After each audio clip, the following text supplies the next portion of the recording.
आमचे फिरताना वगैरे संध्याकाळी लोक विचारतात ते साहित्यप्रेमी काय म्हणजे कोण तुम्ही काय काय करता. तर सुरुवातीला मी फक्त त्यांची एक पहिलं कडवं तेवढं वाचतो. आम्ही कोण म्हणून काय पुससी आम्ही असू लाडके. आम्ही कोण म्हणून काय पुससी आम्ही असू लाडके. देवाचे दिदले असे जगतये आम्हास खेळावया.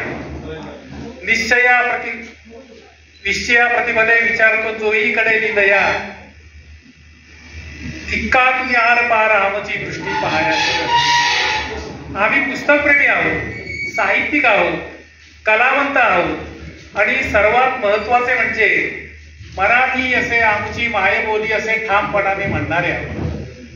तर नुकताच आपल्या मराठी भाषेला अभिजात मराठीचा दर्जा प्राप्त झाला. आपण एक परिसंवाद पण ठेवलाय. पण बऱ्याच त्यातल्या पाठीमागच्या गोष्टी या परवा मला कळल्या जेव्हा विनोदजी कुलकर्णी यांचा आपल्या आम्ही पुस्तकप्रेमी ग्रुपतर्फे सत्कार ठेवला होता. या सातारा जिल्ह्यातनं पंतप्रधानांना मराठी भाषेला अभिजात दर्जा मिळण्यासाठी 1,00,000 पत्र पाठवण्यात आली आणि त्याचं सगळं व्यवस्थापन हे विनोदजी कुलकर्णी यांनी केलं. आणि 26 जानेवारीला ज्या दिवशी सिक्युरिटी मॅक्झिमम राजधानीमध्ये असते, अलर्ट असतो, तर त्यावेळेला गनिमी काव्याच्या पद्धतीने 26 जानेवारीला तिथे निदर्शनं केली. आणि आपल्याला सुद्धा कळलं पाहिजे की हा जो दर्जा मिळालेला आहे आणि आता दर्जा सगळा तो उलगडून ते दाखवतील परिसंवादात. तर याच्या पाठीमागे आपली साताऱ्यातलीच एक कर्तबगार आणि धडपडणारी व्यक्ती विनोदजी कुलकर्णी आहे. तर आज या स्नेहसंमेलनात मला असं वाटतं की एकदा टाळ्या वाजवून त्यांचा गौरव करावा. आणखीन एक मला त्यांचा एक उल्लेख करावा असं वाटतो. का माहितीये का की लोकांनाही कळलं पाहिजे. तर आपलं मर्दे गाव आहे, मर्द्याचे आपले कवी मर्देकर, तर त्या स्मारकामध्ये स्मारक होण्यामध्ये मोठी भूमिका त्यांनी बजावली. कुपर उद्योगाचा मी उल्लेख करतो की कुपर उद्योग समूहाने तिच्या CSR फंडातनं दरवर्षी ते 50,000ची पुस्तकं देतात. एक वर्षी त्यांच्या प्रयत्नांनी तिथे पुस्तकं दिली. आणि आता ते आणि शिरीजी चिटणीस आणि डॉक्टर श्रोत्री असं म्हणतायत की 1 डिसेंबरला मर्देकरांचा जन्मदिन आहे, तर 1 डिसेंबरला आम्ही पुस्तक दिन या कार्यक्रमात आपल्या समूहातर्फे आपण जाऊया. शिरीष चिटणीसांची शिक्षण संस्था आहे आणि त्या शिक्षण संस्थेतनं मराठी संवर्धनाचे अनेक कार्यक्रम ते राबवतात. आणि विशेषतः दुर्बल घटकातले विद्यार्थी आहेत आणि त्यातले विद्यार्थ्यांच्या यशाच्या कहाण्यामध्ये प्रभात मध्ये ते सदर चालत त्याच्यामध्ये त्यांनी लिहिलेलं आहे. डॉक्टर संदीप श्रोत्री जे आहे पुस्तक प्रेम आणि त्यांनी त्यांच्या वडिलांच्या स्मरणार्थ धावडशी येथील शाळेमध्ये मोठं वाचनालय गेल्या मे महिन्यात सुरू केलं. त्यालाही कुपर फाउंडेशनने म्हणजे त्यांच्या मोठी देणगी दिली. आमच्या दुसऱ्या एक भगिनी ठाण्याच्या पुष्पलता पंडित यांनी 25,000 रुपयाचा चेक दिला पुस्तकांसाठी. तर असं हे चोहो बाजूनी मराठी भाषा आणि मराठी साहित्य संवर्धनाचं काम चालू आहे. अनेक उपक्रम जे काय 1 एप्रिलपासून आपल्या या समूहाखाली झाले. तर 26 एप्रिलला आपण गौरी देशपांडे म्हणजे श्यामची आई नवीन ह्याच्यामध्ये श्यामच्या आईचं काम करणारे गौरी देशपांडे यांची मुलाखत पायगुडे दीपक पायगुडेंचे पुतणे नाही का पुतणे मला प्रकाश पायगुडेंचे चिरंजीव मुलगा प्रकाश पायगुडेंचे चिरंजीव आणि डॉक्टर श्रोत्री यांनी घेतली. आणि त्यांनाही ते फार उपक्रम आवडला. आणि एका चित्रपटाच्या प्रमुख भूमिकेत असताना सुद्धा त्या म्हणाल्या काका मी एसटीने कारण शेवटी फायनान्शियल करंट सगळ्यांनाच असतो. तर शरदजी तांदळे साहेब आलेले आहेत. आपण सर्वांनी टाळ्या वाजवून अध्यक्ष चंद्रशेखर त्यांचा काश्मीर या विषयावर आपण त्यांचं एक मनोगत ठेवलेलं होतं. अनेक वेळा त्यांचं काश्मीरला कामानिमित्त भाषण झालं. त्याच्यावर त्यांनी पुस्तकं सुद्धा लिहिलेली आहेत. त्याच्यानंतर आपले पर्यावरण भूमिका झगडणारे आणि स्वतः जगणारे दिलीप कुलकर्णी जे दापोली जवळ राहतात. तर त्यांचं वेगळ्या विकासाचे वाटाडे याच्यावर त्यांचं मनोगत आणि चर्चासत्र झालं. खूप त्याला चांगला प्रतिसाद मिळाला. आता थोड्या दिवसापूर्वी आपले सुनील कुमार लवटे सर की जे गेल्या स्नेहसंमेलनाला मुख्य पाहुणे होते, तर त्यांनी 3 दिवसाची सलग व्याख्यान माला नगर वाचनालय आणि दीपलक्ष्मी पतसंस्था या 2 संस्था सहकार्याने 3 दिवस आपण साने गुरुजी, वि. स. खांडेकर आणि तर्कतीर्थ लक्ष्मण शास्त्री जोशी त्यांच्या अप्रकाशित साहित्याचा त्यांनी धांडोळा घेतला. अनेक नवीन गोष्टी वाचकांना ऐकायला मिळाल्या. आणि मला असं वाटतं की या कार्यक्रमामधून आपला आम्ही पुस्तक प्रेमी या समूह एक साताऱ्यामध्ये आणि या साताऱ्याच्या परिसरात एक आपलं स्थान निर्माण करते. म्हणजे मला असं वाटतं की एक प्रकार ज्याला आपण ओपिनियन मेकर म्हणतो तसे आपण एक बनण्याच्या दृष्टीने आपली वाटचाल सुरू आहे. पुण्याचे लोक आहेत, म्हणजे पुण्याचे लोक जरा सदस्य असले की आणखीन जरा कॉलर ताट होते. तर पुण्याचे लोक आपल्या समूहाचे सदस्य आहेत, मुंबईचे आहेत आणि अबुधाबीचे एक अगदी वृद्ध दाम्पत्य, म्हणजे मला वाटतं ते डॉक्टर 85 वय ना, 85 वर्षाचे गृहस्थ, ते नवरा बायको दोघंही आहेत. एक आपले न्यू स्कूलचे दुबईला संदीप गुप्ते म्हणून असतात. तर असा हा ग्रुप आपल्या सीमारेषा ओलांडतोय, चारी बाजूला जातोय. आणि मला आजच्या दोन्ही प्रमुख पाहुण्यांना सांगावं असं वाटतं की ह्या ग्रुपवर पुस्तकाविषयी चर्चा करताना थोडेफार मतभेद हे होतातच, पण मनभेद होत नाही. तर हे सगळ्यात या महत्वाच्या ग्रुपचं वैशिष्ट्य आहे. आणि मला सांगावं असं वाटतं की आमच्या या ग्रुपचे हेडमास्टर डॉक्टर संदीप श्रोत्री आहेत. तर ते बरोबर ते काय म्हणायचं, कंट्रोल असं मी म्हणत नाही, पण बरोबर त्याचं नियमन करत असतात. एखादा चुकला की त्याला गोड बोलून किंवा वैयक्तिक मेसेज पाठवून परत त्याला लाईनीवर आणतात. तर त्यामुळे हा ग्रुपची वाटचाल अतिशय चांगल्या प्रकारे चाललेली आहे.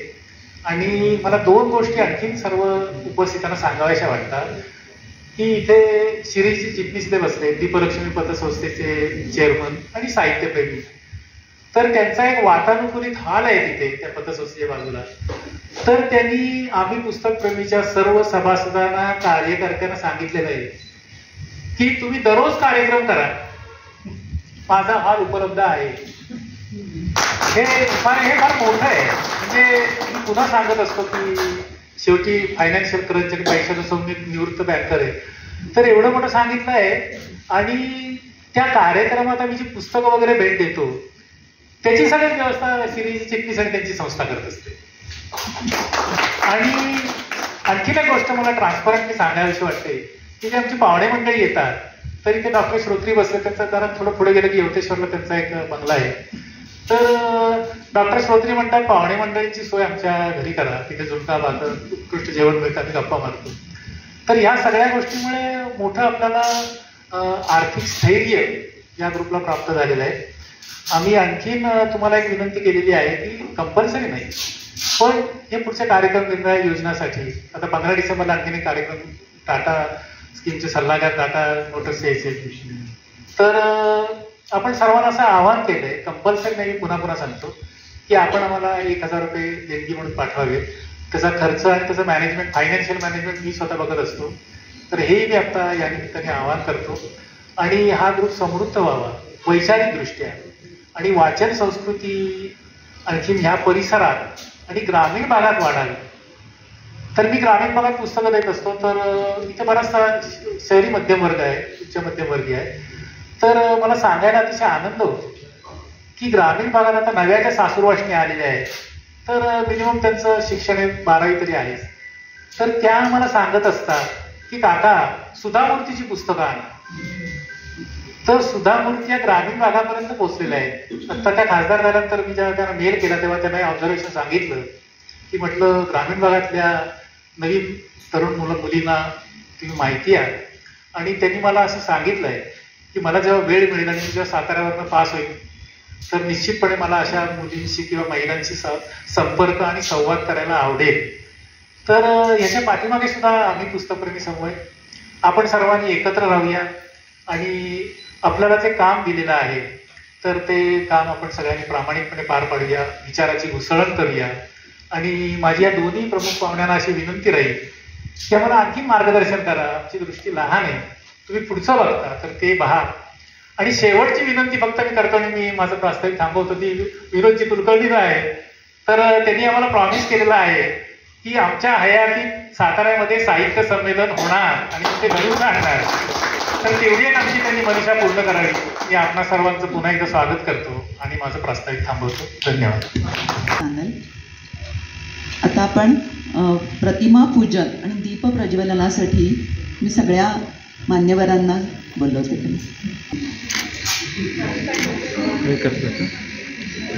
धन्यवाद.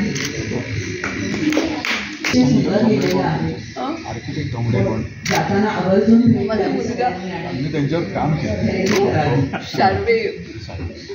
रसमेंटचं काम मी करतो आणि 2000 आता मला विचारणार सर थोडी खुर्ची मागे एक मिनिट समोर नाना सर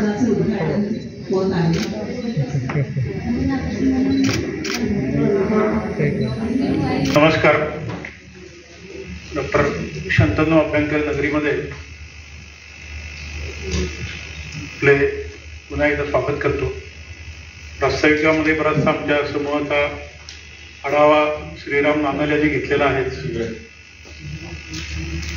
डॉक्टर शांतनु हा माझा मित्र होता, मार्गदर्शक होता, पार्टनर होता अनेक गोष्टीत.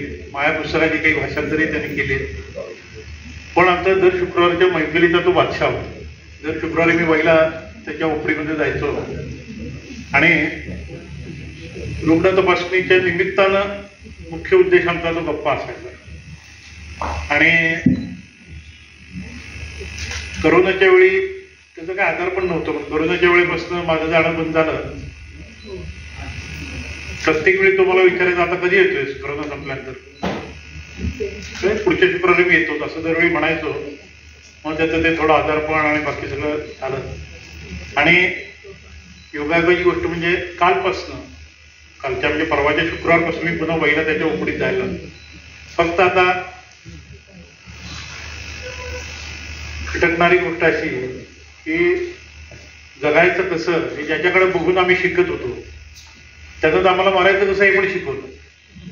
तो मात्र तिथं नाही, त्याच्या वाङ्मयात नाही, स्मृतीतून आहे सर्व. असो, फार मी त्या आठवणीत रमून जात नाही, परंतु एक त्याला त्याच्या व्यक्तिमत्वाला त्याच्या साहित्याला या रीतीनं श्रद्धांजली वाहण्याची आम्हाला एक वेळ आली. ते मी देवाचे आभार पण मानतो की हे निमित्त त्याला खरं आवडलं असतं असतं तर. कारण तो पुस्तकात रमणारा माणूस, नाट्य होतं, अभिनय होतो, मिस इंडिया सारखं मिस्टर इंडिया वगैरे कुठली कॉन्सेप्ट येतो त्यातही तो त्याच्या सौंदर्यानं पहिला आला असता. गमतीनं बरंच आम्ही काय म्हणत त्याला, पण ठीक आहे. त्यामध्ये मी रमून फार जात नाही. बदल एक 20 ते 25 मिनिटं आपण उशिरा सुरू करतोय. बरंच आपल्या समूहाबद्दल सांगून झालंय, पण मी आवर्जून श्री तांदळे आणि डोंगळे मॅडमना सांगू इच्छितो की आमचा समूह हा नुसताच वाचकांचा नसून लेखक, कवी, साक्षेपी संपादक आणि समीक्षकांचा देखील आहे. हा समूह जरी माझ्या पुढाकारात सुरू झाला असं सगळे म्हणत असतील तरी असाच एक समूह कोल्हापूरच्या लोकांनी सुरू केला होता. तोही फार छान घोडदौडीत चालू आहे त्याची. पण जाहीर कार्यक्रम आमच्या समूहाचे जास्त होतात. तर आम्ही आमच्या सुरू करतानाच आमची अशी संकल्पना होती की सातारकर पुस्तक प्रेमींचा समूह करूया. त्यामुळे आम्ही बरेचसे लोक हाकेला नेहमी जमत असतो. सातारच्या बाहेरवाशिनी सुद्धा दूरदूरून येतात आणि सासूरवाशिनी ज्या साताऱ्यात आलेल्या आहेत त्या पण आता आमच्यात सामील झालेल्या आहेत. 23 ऑगस्ट 2021 साली हा समूह सुरू झाला. म्हणजे आता जवळ 3 वर्ष होऊन 3 महिने झाले. गेले 166 आठवडे रोज आम्ही एक नवीन पुस्तकाचा परिचय करून देतो. अखंड हे व्रत चालू आहे आणि त्या पुस्तकाला, त्या परिचयाला, त्या परिचयकर्त्याला न्याय मिळावा म्हणून दुपारी 2 पर्यंत फक्त त्या संदर्भातच आपण पोस्ट टाकायची. उगाच विनाकारण कुठला वाढदिवस काहीही साजरं बाकी करायचं नाही. की माझा त्याच्यावर विश्वास बसत नाही की 1,500 पेक्षा जास्त पुस्तक परिचय आपल्या समोर होऊन गेलेले आहेत. आज इथं त्या निमित्तानं व्यासपीठावर तर मान्यवर आहेतच, पण माझ्यासमोर अनेक मान्यवर बसलेले आहेत. की मी असं मगाशी गमतीनं म्हटलं की घरात हसरे तारे असता पाहू कशाला नभाकडे, ही कविता ज्यांनी लिहिली आहे ते वैती केसकर आहेत. त्यांची मुलगी म्हणे तर रेणुताई दांडेकर इथं आलेली आहे. अशा अनेक गोष्टी ज्यांची अंजली काही ढमाळ आलेल्या आहेत, पंडित मॅडम आलेल्या आहेत. पुणे मराठी ग्रंथालयाच्या कार्यवाहिका या साताऱ्यात वैद्यकीय त्यांचं आयुष्य सगळं गेलं त्या अनुजा कुलकर्णी मॅडम इथं आलेल्या आहेत. ह्या सगळ्यांची ठिकाण स्थान म्हणजे या सगळ्यांना मी सांगतो की तुम्ही तुमच्या एकट्याचा आमच्या लेखक तुमच्या भेटीला हा जो कार्यक्रम असतो त्यामध्ये कार्यक्रम करायला पाहिजे. ते तुम्हाला ते स्थान तुमचं आहे. फक्त आपल्या वेळेअभावी आणि बाकीच्या गोष्टींना बाई तुम्हाला पुढे आम्हाला बोलवता आलेलं नाही. तर इतर सजीव आणि माणूस यांच्यामधला जर फरक बघितला, जे कोणत्या तरी निमित्ताने नेहमीच मी निसर्गाचा अभ्यास करणं त्यावर लिहिणं असं करत असतो, त्याच्यामुळे मला जो जाणवलेला फरक आहे तर तो म्हणजे बाकी सगळं सजीवांच्याकडे आहे. राग आहे, द्वेष आहे, लोभ आहे, साठवणूक आहे, सगळं आहे. पण सजीवांना जे जमत पण माणसांना जे जमतं ते म्हणजे भाषा, लिहिणं.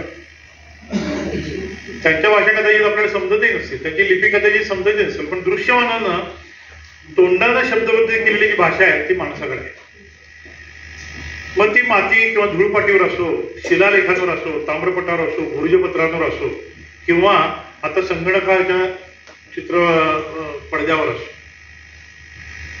केवळ मनुष्य हाच आपले विचार साहित्य स्वरूपात मांडू शकतो. अर्थात भाषा नसलेली एक संस्कृती मी बघून आलोय, त्याच्यावर पुस्तकही लिहिलं, ती म्हणजे इंका संस्कृती. ज्यांच्याकडे भाषा नव्हती, भाषाच्या दोऱ्याच्या गाठी बांधून ते एकमेकाला संदेश पोचवायचे, पण त्यांच्याकडे ग्रंथच निर्मिती झाली नव्हती, तर त्याच्यावर माझे पुस्तक लिहिलंय.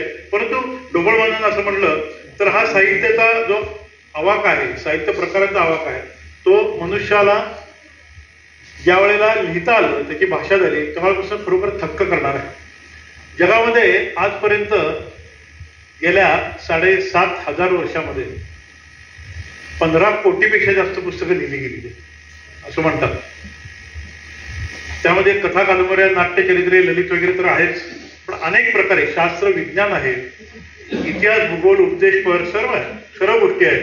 आणि मुद्रण कला ही अलीकडच्या काळात निर्माण झाली. या साहित्य प्रकाराची उत्क्रांती कशी झाली हे देखील संशोधन झालेलं आहे. ते सुद्धा ग्रंथ स्वरूपातच आहे. अनुभव, चिंतन आणि उपदेश या 3 कारणासाठी पहिल्यांदा साहित्य निर्मिती झाली. आणि मग अलीकडच्या काळात हौस आहे, अनेक गोष्टी आहेत बाकीच्या सगळ्या, त्यातून साहित्य निर्मितीच्या प्रेरणा झाल्या. मला वाटतं की लेखक लिहित असतो आणि वाचक वाचत असतो. लेखक आणि वाचक हा एक लंबक आहे, आणि या लंबकाच्या दरम्यान मुद्रक आहे, संपादक आहे, प्रकाशक आहे, हे सगळे. तर लेखक पुस्तक त्याचं सोडतो आणि लंबकाबरोबर ते वाचकापर्यंत येतं, आणि लेखकाला त्याची परत पोच पाहिजे असते. लेखक हा फक्त त्या पोच मिळण्यासाठी हपापलेला असतो, आसुसलेला असतो. वाङ्मय संस्कृतीमध्ये या लंबकाची दोन्ही टोकं म्हणजे लेखक आणि वाचक. पण या प्रक्रियेमध्ये सर्वात महत्वाचा मला असं वाटतंय की ग्रंथालय आहे. अनेक चर्चांचे समूह आहेत, त्यामध्ये आपला एक समूह आहे. हे सगळे यामध्ये महत्वाची भूमिका करत असतात. यथा राजा तथा प्रजा, तसा यथा वाचक तथा लेखक, असं आपण उलट म्हणू शकतो. सकस साहित्य निर्मितीसाठी कठोर आणि साक्षेपी वाचक तयार होणं गरजेचं आहे. आणि मला असं वाटतं की आपल्या समूहाचा, स्थापनेचा मूळ हेतू, मूळ उद्देश हाच आहे की सकस वाचक निर्माण करणं. आणि देणाऱ्याने देत जावे, घेणाऱ्याने घेत जावे. या धर्तीवर वाचकही वाचता वाचता चिंतन करतो, मनन करतो, आणि हळूहळू लेखक करायला लागतो, आणि त्यातून लेखक तयार होतात. पुस्तके वाचकाला घडवतात आणि बिघडवतात, दोन्ही करतात. परंतु एक सत्य मात्र खरं आहे की जगात जेवढे लोक उपासमारीने मेले त्यापेक्षा जास्त लोक पुस्तक न वाचल्यामुळे मेलेले आहेत. पुस्तकातूनच ज्ञान आणि संपत्ती निर्माण होत असते, आणि ज्ञान आणि संपत्तीतून पुन्हा पुस्तक निर्माण होते. अखंडित वाचित जावे हे खरे आहे. वाचन असेल तर विचार येतात, विचार आले तर स्वातंत्र्य होते, आणि स्वातंत्र्य आले तर स्वाभिमान येतो, आणि स्वाभिमान आले तर मग वैभव निर्माण करता येतो. म्हणून या वाचनाचं महत्व आहे. या साहित्य संग्रहामध्ये इतके प्रचंड वाङ्मय आजपर्यंत प्रचंड आहे की त्याचा आस्वाद घ्यायला एका मनुष्याचा एकच नाही तर हजारो जन्म देखील अपुरे पडतील. मग त्यावर तोडगा काय? त्यावर तोडगा हा एक सोपा की वाचकाने एकत्र यायचं, त्यांना जे आवडेल ते थोडक्या मोजक्या शब्दामध्ये दुसऱ्याला सांगायचं, आणि तोच आम्ही उपाय या पुस्तक प्रेमीतून करतो. आमचे जे सभासद आहेत त्यातल्या सभासदांना कोणालाही कंपल्शन म्हणजे आग्रहाचं हक्काची काही वेळा मी जबरदस्ती करतो, नाही असं नाही, परंतु कोणावरही तशी आम्ही कंपल्शन किंवा हे करत नाही. पण तो वाचक, तो सदस्य दररोज एक अशी 7 दिवस 7 पुस्तकं एक सप्ताह लिहितो. आता गेले 166 सप्ताह हे चालू आहे, आता 167 सप्ताह उद्यापासून चालू आहे. त्यांना जी जोडायची पुस्तकं आहेत त्यावर कोणतेही बंधन नाही. त्यांना जे निवडायचे विषय आहेत त्यावर कोणतेही बंधन नाही, परंतु अपेक्षा एक आहे की कुठलाही एकांगी धार्मिक, एकांगी प्रचारकी, एकांगी राजकीय असा कुठलाही विषय त्यामध्ये पुस्तकाचा असू नये. त्याने जी मतं लिहिलेली आहेत त्या मतांचा बिमोड करायचा असेल तरी ही संधी आहे. एखाद्याला मुद्दाम ट्रोल करायचं असेल तर ते टाळून, ते टाळून देखील आपल्याला त्याचा आदर ठेवून विरोधी मत व्यक्त करता येतं. हे आमच्या ग्रुपमध्ये अनेक जणांनी मलाही शिकवलेलं आहे. आपल्या जवळचा ग्रंथसंग्रह आहे ही आपली संपत्ती आहे. त्या संपत्तीचं काही वेळा भले ओंगळवाळ प्रदर्शन जसं लग्नामध्ये झालेली आहे तशी होतातही, परंतु आम्ही असं मानतो आम्ही सगळे की याचं ग्रंथसंपत्तीचं योग्य प्रदर्शन करायला आम्ही पुस्तकप्रेमी हा समूह योग्य आहे. अर्थातच कोणतीही संस्था चालवताना काहीतरी नियम असतात, त्याशिवाय त्यामध्ये सुसूत्रता येत नाही. ज्या व्यक्तीने 7 दिवस परिचय लिहिणं अपेक्षित असतं त्यांनी ते अगोदरपासून तयार करून ठेवावे लागतात. ऐन वेळी जर का कुठल्या कारणानं नाही म्हणून सांगितलं तर ते आम्हाला संयोजन करताना, आयोजन करताना मग पुढे जड जातं. तर तेही माझं तुम्हाला सर्वांना आवाहन आहे. मला अर्थातच मी हा समूह सुरू केला असं म्हणलंच असलो तरी समूहाचा एक भाग असल्याबद्दल मी स्वतःलाच भाग्यवान समजतो. आपल्यापैकी बरेच जण भले दररोज व्यक्त होत नसतील, परंतु केव्हा ना केव्हा तरी प्रत्येक जण व्यक्त व्हावं अशी माझी भावना आहे, अशी माझी इच्छा आहे. समर्थांनी असं म्हटलं होतं की त्यामध्ये थोडासा बदल करून मी म्हणतो की जे जे आपण वाचिले ते ते वर्णावे ऐसे, सहयात्री करोनी सोडावे सकल वाचले. हा आमचा समूहाचा मुख्य उद्देश. कुणी याला ज्ञानयज्ञ म्हणू, कुणी याला पुस्तक परिचय दिंडी म्हणू, कुणी याला आणखीन काही म्हणू, पण माझ्या मते मात्र ही दिंडी नाही, हा यज्ञ पण नाही.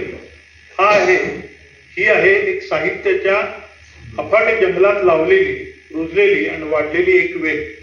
ही वेल दररोज हळूहळू सगळे जंगल कवेत घ्यायला पसरते आणि तिच्यावर एक दररोज प्रॉमिनंट असं ठळक दिसणार असं एक फूल उमलतं. ते सकाळी 7 वाजता उमलतं आणि दुपारी 2 नंतर ते थोडस बाजूला पडतं. तर असं या समूहाचं स्वरूप आहे. एक दिवस ही वेल या संपूर्ण जंगलाला नक्की कवेत घेईल आणि व्यापून टाकेल याची मला खात्री आहे. वाचणाऱ्याने वाचत जावे त्याचा परिचय करत राहावे, वाचणाऱ्याने वाचत जावे त्याचा परिचय करत राहावे. पण एक दिवस वाचणाऱ्याने मात्र लेखणी हातात घ्यावी आणि स्वतःच लिहिते व्हावे. आता आजच्या स्नेहसंमेलनाबद्दल मराठी माणसाची मूळ प्रवृत्ती ही उत्सवप्रिय असते. मग ते भारताच्या बाहेर जी इतर देशात देखील मराठी माणसं आहेत, इतर कुठल्याही भाषेचे उत्सव होत नाही, पण मराठी भाषेचा मात्र उत्सव होतो. साहित्य संमेलन ही छोटी मोठी नेहमीच व्हावी. शिवार संमेलन गेल्या वर्षी आम्ही सुरू केलं होतं, विनोद कुलकर्णी यांच्या पुढाकारानं दरवर्षी ते होत आहे. अशा अनेक प्रकारे साहित्याची जोपासना होईल. नुसतंच दर्जा मिळून चालणार नाही. अर्थात तो विषय नंतर परिसंवादात येणार आहे, परंतु अभिजात दर्जा मिळाला हे योग्य करणं, सार्थ करणं कोणाच्या हातात आहे तर तुमच्या आमच्या हातात. मग त्यामध्ये विविध संमेलन यावीत आणि त्याचाच एक छोटासा खालीचा वाटा म्हणजे आजचा हा दिवस आहे. त्या ग्रंथ प्रेमाचं, ग्रंथ प्रसाराचं, ग्रंथ वाचनाचं महत्व अनेक प्रकारे आपण व्यक्त करतो. मध्यंतरी धावडशीच्या ब्रह्मेंद्र स्वामी हायस्कूलमध्ये जिथं माझे वडील सुरुवातीला हेडमास्टर होते, तर तिथेही आम्ही ग्रंथालय असं सुरू केलं आणि सांगायला मला अभिमान वाटतो की ते ग्रंथालय मध्ये आमच्या वाचक समूह, जो पुस्तकप्रेमी समूह आहे त्याच्या बऱ्याचशा लोकांनी, बऱ्याचशा वाचकांनी त्यांची किंवा त्यांच्या घरात असणारी पुस्तकं आम्हाला भेट म्हणून दिली. आज सुद्धा अनुजा कुलकर्णी मॅडमनी 101 पुस्तकं तरी आम्हाला भेट दिली आहेत आज त्या ग्रंथालयासाठी. रेणुताई दांडेकर आल्या तिथं, त्यांनी माझ्यासाठी वेगळा गठ्ठा एक आणलेला आहे की जो या शाळेला आपण देऊया. हा जो प्रसार आपण करतो या प्रसारामध्ये नक्कीच आपलं कुठेतरी ग्रंथप्रेम दिसतं आणि त्याहीपेक्षा जास्त मराठी भाषेचं प्रेम जास्त दिसतं. पुस्तक वाचणं आणि त्यावर लिहिणं ही एक कला आहे आणि ती कला वाचन या पुस्तकामध्ये आदरणीय लवटे सरांनी खूप छान सांगितली. आमचं भाग्य असं की शिरी चिटणीस हा माणूस तुम्हाला माहिती आहे किती द्रष्टा माणूस आहे, किती दर्दी आहे, आणि जे जे तुम्हाला दिसतंय, जे जे त्यांना दिसतंय ते इतरांना आपण सांगावं हे त्यांच्या मनामध्ये एवढं खोल रुजलेलं आहे की ते लगेच त्यानुसार त्यांनी त्यांचा लवटे सरांचा परिचय, आम्ही लवटे सरांचं नाव ऐकतो सगळं, पण लवटे सरांचा परिचय झाला आणि त्यांनी लगेच आपल्याला सांगितले आपल्याला त्यांना बोलवायचं. आणि मग त्यातनं आम्ही जवळजवळ वर्षभरात त्यांची 4 व्याख्यानं आम्ही इथं आयोजित केली, 5. त्याचं संमेलन दिवशी एक झालं, मध्यंतरी एक वेगळा कार्यक्रम झाला, आणि परवा आम्ही मागील महिन्यामध्ये सलग 3 दिवस त्यांची 3 व्याख्यानं घेतली. 3ही व्याख्यानांना अत्यंत भरपूर प्रतिसाद मिळाला होता. तर सुरुवातीला मी पुस्तक घेतले की वाचायचं, त्यावर पुन्हा करायचं. मग हळूहळू शिकलो की ते असे पुन्हा करण्यापेक्षा काही वेळा पुस्तक दुसरीकडे आणलेलं असतं, कशाला करायचं. मागच्या त्याची 2 पानं असतात एखादी स्टोरी, त्याच्यावर 5 नंबर लिहायचा, मग डायरी शेजारी मग डायरीत लिहायला लागलो. हे सगळं ठीक आहे, परंतु पुस्तक वाचायचं कसं आहे आम्हाला लवटे सरांनी शिकवलं. त्यांनी असं सांगितलं की तुमच्या सर्व संपत्तीला वारस, सर्व संपत्ती, तुमचा बंगला, गाडी, सगळ्याला वारस, तुमच्या बँकेचे अकाउंट, तुम्ही वारस लिहायचे ते आपण आणि इन्व्हेस्टमेंट त्याचे पूर्णच होते, पण तुमच्या ग्रंथ संपत्तीचा वारस कुठे आहे? ठीक आहे, तुमची मुलं नाही, ती तुमच्या घरातली लोक नाही, ग्रंथ संपत्तीचा वारस. तर त्या संपत्तीचा वारस निर्माण करण्यासाठी आपण आपल्या नेक्स्ट जनरेशनच्या विद्यार्थ्यांच्याकडे गेलं पाहिजे आणि त्याच्यातून आपण ते वारस निर्माण केले पाहिजे. आणि मग त्या दृष्टीने आम्ही या वर्षावर प्रयत्न सुरू केले. माझ्याकडे मस्त हजारापेक्षा जास्त पुस्तक आहे, त्याची कितीतरी मी अजून वाचलेली पण नाही, पण ही नुसती वाचून बघणार नाही. त्या पुस्तकाचे जे ढीग आहेत ते म्हणजे माझ्या लहानपणीही मला आठवतं. इंग्लिशमध्ये मी सातारच्या होतो आणि जोगळेकर सर होते, त्यांच्या घरी मी एकदा गेलो तर त्यांच्या घरी त्यांना झोपायला जी 2.5 बाय 6 फूट जागा होती ती सोडून सगळीकडे पुस्तक होती. एक पाटी होती आणि काही कोरे कागद होते. मला अजूनही आठवतं, इयत्ता 4थीत मी ज्यावेळी 73 साली प्रवेश घेतला त्यावेळेचं ते दृश्य होतं. फार काही आपला वेळ देत नाही, इथे सूत्रसंचालक बसलेले आहेत, पण पुस्तकाचं जग हे खरोखर असं विलक्षण वेळ लावणार आहे. कितीतरी पुस्तकांचे संग्रह असलेले आवडीने संग्रह करणारी माणसांना मी भेटून आलो. 1830 साली जोसेफ बुकर यांनी एक 3 बाय 2 फूट आकाराचं पान घेतलं होतं, त्या आकाराचं पुस्तक केलं आणि त्या पुस्तकाचे 40 खंड आहे. त्या पुस्तकाचा विषय आहे हिमालयातील पुष्प संपत्ती. बॉम्बे नॅचरल हिस्ट्री सोसायटीमध्ये त्या पुस्तकाला मी त्याच्या अक्षराला मी हात लावून आलेलो. 250 वर्ष झाली आता जरा. असे हे जे विलक्षण वेळ लावणारे जे जग आहे त्या जगामध्ये प्रत्येकाने शिरावं, ते वेळ प्रत्येकाला लागावं आणि ते वेळ लागलं तर जग शहाणा होईल अशी माझी खात्री आहे. धन्यवाद. धन्यवाद डॉक्टर. खरं तर स्टेजवर आहात म्हणून नाही, पण एरवी सुद्धा तुमच्याकडनं खूप माहिती मिळत असते आम्हाला आणि तुम्ही आमचा समूहाचा सगळं क्लिअर केले आयडिया, याबद्दल धन्यवाद. आता आपण म्हणजे प्रोटोकॉलप्रमाणे आपल्या पाहुण्यांचे सत्कार घेऊया. मी डॉक्टर संदीप क्षोत्रींना विनंती करते की एक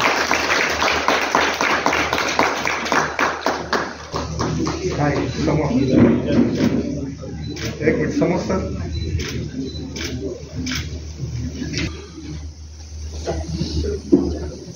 घेऊया.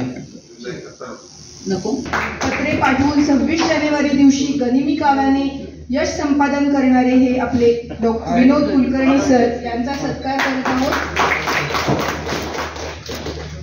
बहुमोल योगदान शिक्षण क्षेत्रातली 25 पुस्तकांचे लेखन आणि मुलांसाठी तब्बल 35 पुरस्कार मिळालेले आहेत.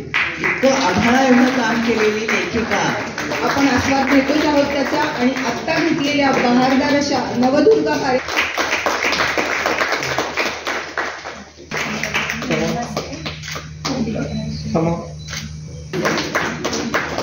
जे आपले प्रायोजक आहेत आणि आमचा व्हिडिओ रेकॉर्डिंग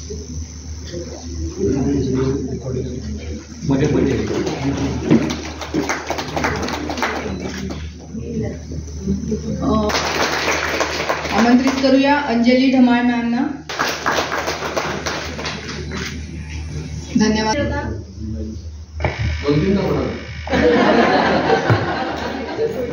दीडदा दीडदा असं या काव्यसंग्रहाचं नाव आहे. हा प्रेमकवितांचा संग्रह आहे आणि बोरकरांची एक चित्रवीणा नावाची कविता आहे. शिवाय मंगेश पाडगावकरांच्या एका गीतामध्ये अशा ओळी आहे, झऱ्यातून दीडदा दीडदा वाहती सतारी. तर त्याच्यावरून प्रेरणा घेऊन या काव्यसंग्रहाचं नाव दीडदा दीडदा ठेवलंय. नमस्कार. अश्विनीताईंशी माझी ओळख झाली 2009 मध्ये. ओपीडी मध्ये जम बसवल्यानंतर मी शिवाजी विद्यापीठातून मराठी साहित्यामध्ये PhD करत होते. असताना त्यांची पुस्तकं वाचनामध्ये आली. ती त्यांची पहिली ओळख. 2011 मध्ये मला PhD मिळाली. त्यानंतर माझ्या वाचनाच्या पद्धतीनुसार मी त्यांची प्रकाशित सगळी पुस्तकं मिळवली आणि त्या पुस्तकांचं वाचन केलं. प्रत्यक्षात आमची तशी 2च वेळा भेट झाली आहे, पण त्यांच्या लेखनातून माझी त्यांच्याशी खूप चांगली ओळख आहे. मराठी स्त्रीवादी लेखिका अशी त्यांची आज ओळख असली तरी त्या MA इंग्लिश आहेत आणि SNDT कॉलेजमध्ये प्राध्यापिका, त्यानंतर प्राचार्य म्हणून त्यांनी काम केलेलं आहे. Linguistic analysis of commercial display advertisement या विषयात त्यांनी डॉक्टरेट मिळवलेली आहे.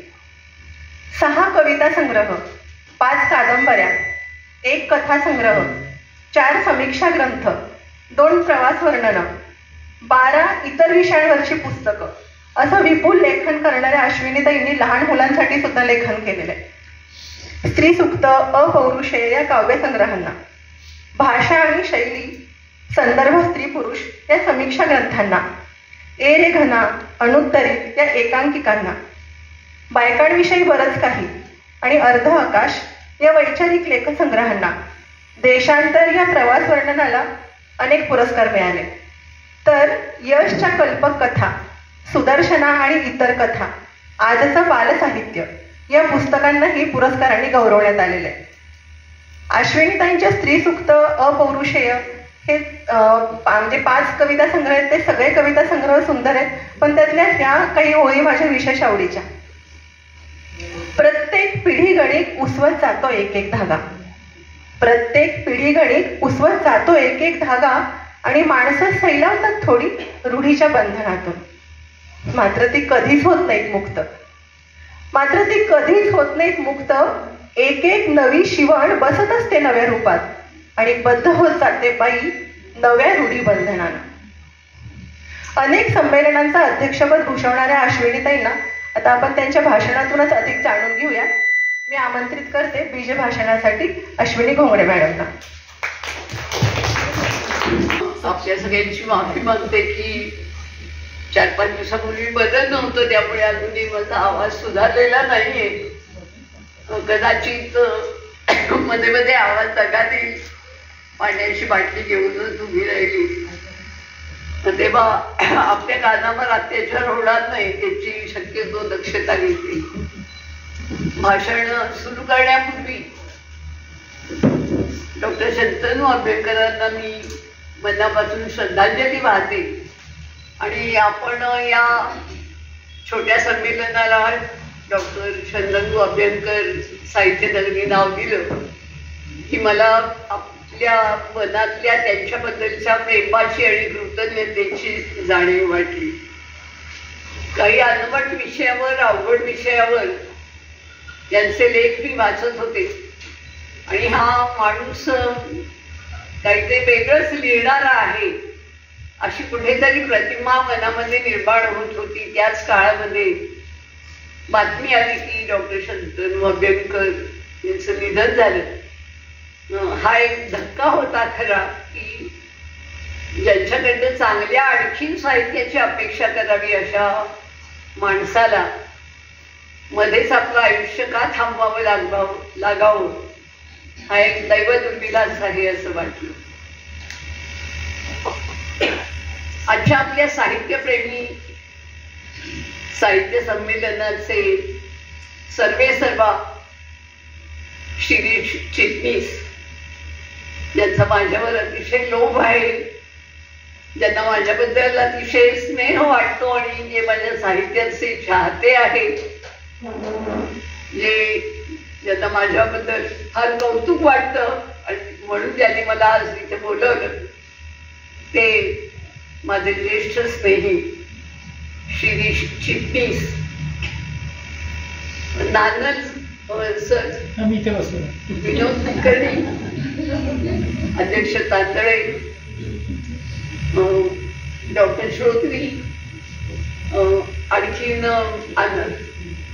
काळमेघ, डॉक्टर काळमेघ, आदिती काळमेघ, रेणुताई आणि आपण सर्वजण लेखक, साहित्यिक, समीक्षक, कवी, रसिक आणि मुख्यतः वाचक आपल्या सगळ्यांपुढे आज मला बोलायला मिळते ही म्हणजे खूप आनंदाची अशी मला गोष्ट वाटते.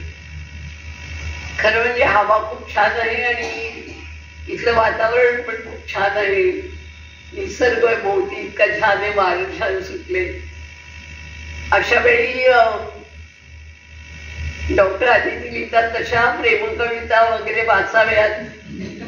अशा या सगळ्या एकूण वातावरणात माझ्यासारख्या खटपटीत स्त्रीवादीला बोलवणं, याच्यामध्ये चिट्टी सरांचं काय हेतू आहे मला माहित नाही, पण मी मात्र त्याचा चांगला फायदा उठवणार आहे. कारण स्त्रीवादाबद्दल अनेक गैरसमज आहे. स्त्रीवाद म्हटलं की अनेकांच्या कपाळावर आठ्या उमटतात.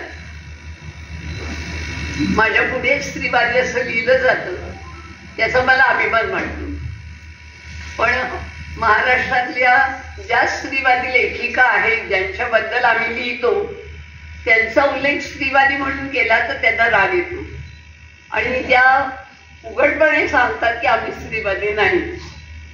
कारण त्यांना असं वाटतं की स्त्रीवादी म्हटल्यामुळे आपण बाजूला पडू आणि मुख्य प्रवाहामध्ये आपल्याला पारितोषिक किंवा मानाचं साथ मिळणार नाही, अशी एक मनामध्ये कुठेतरी भीती असते.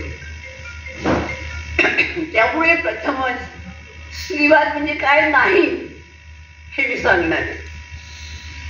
स्त्रीवाद म्हणजे स्त्री विरुद्ध पुरुष अशी लढाई नव्हे. स्त्रीवाद म्हणजे एक अशी प्रतिभा निर्माण केली जाते की ज्या पाणकुदळ स्त्रिया आहेत, ज्या एकट्या राहतात, ज्या घटस्फोटीत आहेत, ज्यांची रचना झाली नाही, अशा कुटुंब फोडणाऱ्या बायका म्हणजे स्त्रीवादी बायका, अशी एक काही धारणा समाजामध्ये आहे. माझ्याकडे एक नांदेडचे प्रिन्सिपल लेखक दुर्वस्त आले होते. तर ते मला भेटायला आल्यावर घरी आल्यावर म्हणाले की अहो तुमच्याकडे बघितल्यावर तुम्ही स्त्रीवादी वाटत नाही. म्हटलं का? नाही म्हणाले तुम्ही चांगल्या साडीत आहात, एक वेगळी घातलीये. मी तुमच्या घरी येईपर्यंत फार वेगळी कल्पना केली होती की केस कापलेली पंजाबी ड्रेस किंवा टी शर्ट पॅन्ट मध्ये अशा कोणीतरी स्त्रीवादी तुम्ही असाल. नुकतेच ते मेघना पेठांनाही भेटून आले होते, त्यामुळे माझ्याबद्दल सुद्धा त्यांची अशीच कल्पना होती. त्यामुळे मी म्हटलं की तुम्ही जर निराश झाला असाल मला बघून. ते म्हणाले नाही, मला बरं वाटलं की स्त्रीवादी आपल्यासारख्याच आमच्या इतर बायकांसारख्याच बायका स्त्रीवादी आहे. स्त्रीवाद ही एक विचारधारा आहे, लक्षात घ्या, इझम आहे. आणि जेव्हा आपण एखाद्या इझमकडे किंवा विचारधारेकडे पाहतो तेव्हा आपण निरपेक्ष नजरेने त्याचा अभ्यास केला पाहिजे. म्हणून माझी अशी आजच्या इथल्या पुरुषांना विनंती आहे की कुठल्याही प्रकारचा प्रेज्युडिस मनात न ठेवता स्त्रीवाद म्हणजे काय आहे हे थोडस तुम्ही समजून घ्या. आपलं साहित्य प्रेमी ग्रुप आहे, पण मी स्त्रीवादी साहित्यावर आज बोलणार नाही. त्याच्यासाठी माझं एखादं दुसरं व्याख्यान तुम्ही ठेवा. मी बोलणार आहे की स्त्रीवाद हा कसा निर्माण झाला, स्त्रीवाद म्हणजे काय, आणि स्त्रीवादी लेखिकांसाठी रॉ मटेरियल किंवा कच्चा माल हा साहित्यात कसा तयार होतो, त्यांना कुठून मिळतो, तो समाजाकडे कसा मिळतो, त्याची थोडीशी मांडणी मी करणार आहे. भारतीय स्त्रीवाद आणि पाश्चात्य स्त्रीवाद हा काही वेगळा आहे का, याचा पण थोडासा विचार मी शेवटी मांडले. पण मला असं वाटतं की आपल्याकडे असं म्हटलं जातं हल्ली,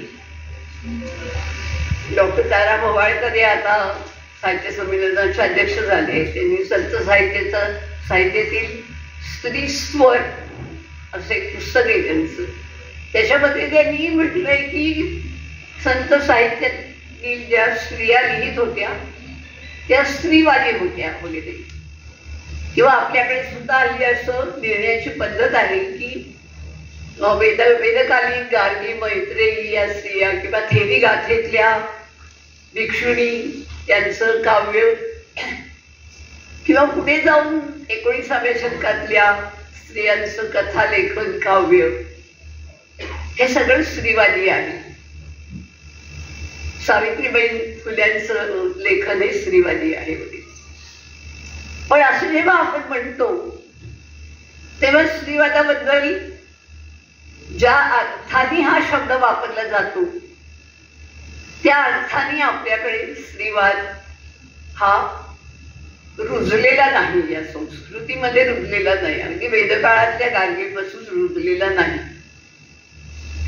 स्त्रीवादाचे मुख्यतः 2 तत्व आहेत. एक म्हणजे हा समाज हा पुरुष प्रधान समाज आहे आणि या पुरुष प्रधान समाजामध्ये स्त्रीला दुय्यमत्व दिलेलं आहे. हे दुय्यमत्व नाकारणं आणि स्त्री पुरुष समान आहे याची स्थापना करणं आणि स्त्री विरुद्ध पुरुष नव्हे तर स्त्री अधिक पुरुष बरोबर चांगला विधायक समाज असं समाज परिवर्तन व्हावं, असा हा परिवर्तनवादी अशी ही विचारधारा किंवा हा इझम आहे, वाद आहे. आपल्याला माहितीये की साम्यवादामध्ये मार्क्सनी प्रथम दास कॅपिटल मध्ये साम्यवादाच्या कल्पना मांडल्या आणि त्यानंतर रशियामध्ये साम्यवाद राबवला गेला.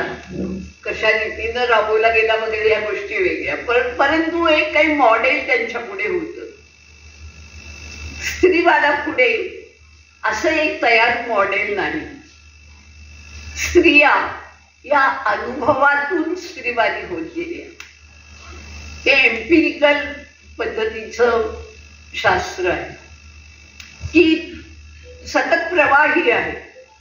जसजसा समाज बदलत गेला, जसजशी विचारसरणी बदलत गेली, जसजशी स्त्रियांची स्थिती बदलत गेली, तसतसा स्त्रीवादाच्या विचारांमध्ये खूप फरक येत गेला. जवळजवळ 1781 आपल्याला फारसं पाश्चात्य स्त्रीवादाबद्दल माहिती नसते म्हणून प्रथमतः एक बॅकग्राऊंड म्हणून मी पाश्चात्य स्त्रीवादावर प्रथम बोलणार आहे की 1791 मध्ये जेव्हा स्त्री स्वातंत्र्याचा जाहीरनामा मांडला गेला तेव्हापासून स्त्रिया या पुरुषांच्या बरोबरीच्या आहेत, समान आहेत, अशा प्रकारची एक विचारधारा मांडली गेली. पहिल्या प्रथम आपल्याला माहिती आहे की अमेरिकेमध्ये ज्या काही किंवा फ्रान्समध्ये, इंग्लंडमध्ये सुद्धा ज्या काही स्त्रियांच्या स्वातंत्र्यासाठी चळवळी झाल्या त्यात प्रामुख्यानं स्त्रियांना मतदानाचा हक्क मिळावा हा मुख्य भाग होता. आणि जवळजवळ 150 वर्ष झगडून तुरुंगवास सुद्धा पत्करून आंदोलन करून 1920 साली प्रथम स्त्रियांना मतदानाचा अमेरिकेत हक्क मिळाला. त्याच्या आसपास फ्रेंच आणि ब्रिटिश स्त्रियांना मतदानाचा हक्क मिळाला. आपण खूप सुदैवी आहोत की आपल्याला अशा प्रकारे कुठल्याही प्रकारची आंदोलनं न न करता डॉक्टर बाबासाहेब आंबेडकरांनी घटनेतच आपल्याला स्त्री आणि पुरुषांना समान दर्जा दिला. अर्थातच या घटना समितीमध्येही 10 ते 12 अतिशय विद्वान अशा स्त्रिया होत्या आणि त्यांनी हा प्रश्न लावून धरलेला होता. ही गोष्ट सुद्धा आपण लक्षात घेतली पाहिजे. पण डॉक्टर आंबेडकरांनी तो मान्य केला आणि स्त्री पुरुष समता ही घटनेमध्ये तरी आपली आली.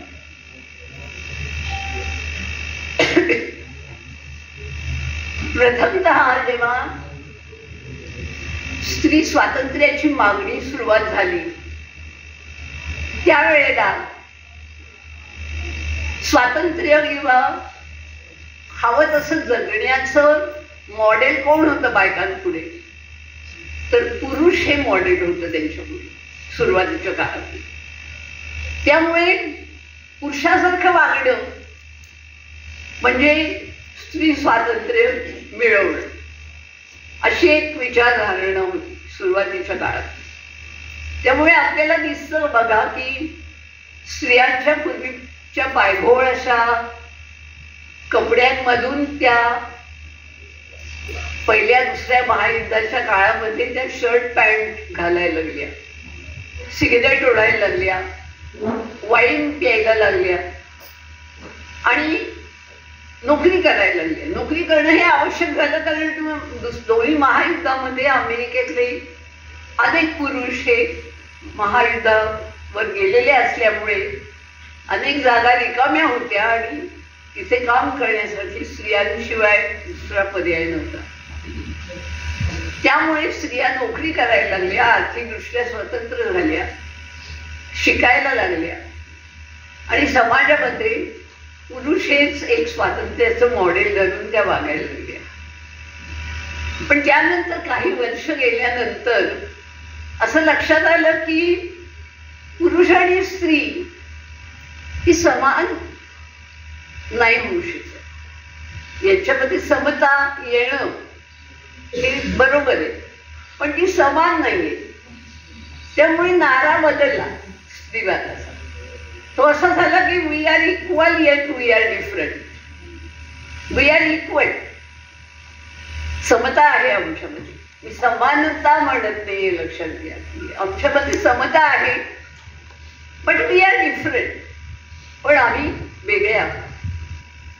म्हणजे एकूण शरीर रचनेच्या बाबतीत एक फरकावर उभं राहिलेलं तत्वज्ञान हे स्त्रियांनी पुढे आणलं. त्या काळातल्या स्त्रियांनी कशी उपपत्ती मांडली ते मी मग सांगते. त्याच्या पुढचा टप्पा होता प्रायव्हेट इज पॉलिटिकल.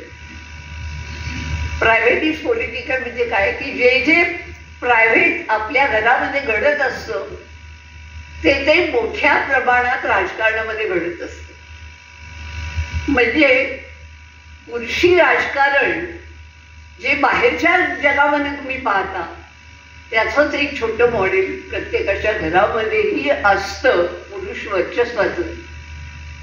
म्हणून प्रायव्हेट इज पॉलिटिकल किंवा कुठलीही खाजगी गोष्ट ही खाजगी नसते, ती सार्वजनिक असते, अशी एक प्रकारची विचारधारा सुरू झाली. त्यातला चौथा आणि शेवटचा भाग जो आता जास्त वापरला जातो तो म्हणजे भगिनी भाव. म्हणजे जगातल्या सर्व स्त्रियांनी एकत्र या तरच तुम्हाला स्त्रीवाद राबवता येईल. जगातल्या सर्व स्त्रियांनी एकत्र यावं.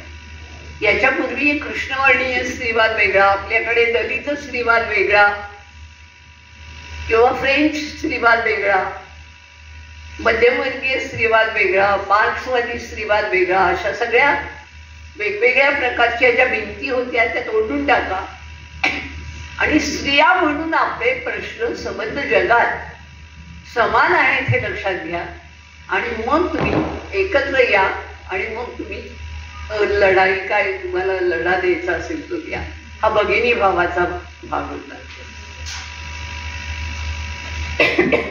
याच्यामध्ये एक 2-3 लेखिकांचा मी उल्लेख करेन. मगाशी मी म्हटलं की स्त्रीवादाला एक असं कुठलं दास कॅपिटल सारखं एक कुठलं तरी मॉडेल असं पुस्तक नाही, तो अनुभवातनं येत गेला. परंतु काही स्त्रियांनी त्याच्या उपपत्ती मांडण्याचा प्रयत्न केला. त्यातलं पहिलं नाव मादाम बुवांचं घेते मी, फ्रेंच लेखिका. मादाम बुवांनी जे पुस्तक लिहिलं त्याच्यामध्ये त्यांनी असं म्हटलं की one is not born a woman, one is made one.